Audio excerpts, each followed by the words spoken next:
আজ তারেক রহমান বগুড়ার মাটিতে পদার্পণ করছেন। বগুড়া আলতাফুন্নেসা খেলার মাঠ থেকে আপনাদেরকে দেখানোর জন্য চেষ্টা করছি।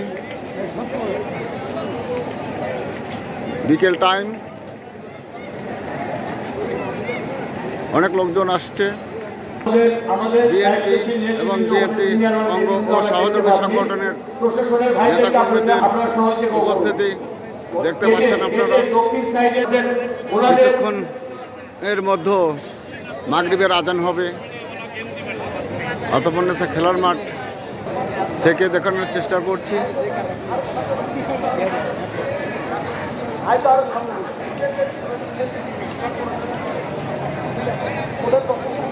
বিএনপি এবং বিএনপি অঙ্গ ও সহযোগী সংগঠনের নেতাকর্মীদের উপস্থিতি আলতাফুন্নেসা খেলার মাঠে যতই সময় যাচ্ছে ততই মানুষের ভিড় জমে উঠছে। সেই সঙ্গে ৮ নম্বর ওয়ার্ড বিএনপির নেতৃবৃন্দকে আমি বিনয়ের সাথে অনুরোধ করছি, আপনারা এই দিকের চেয়ে সোলাইমান ভাই এবং সলিল আমাদের কোর্ট চত্বরের এই সাইডে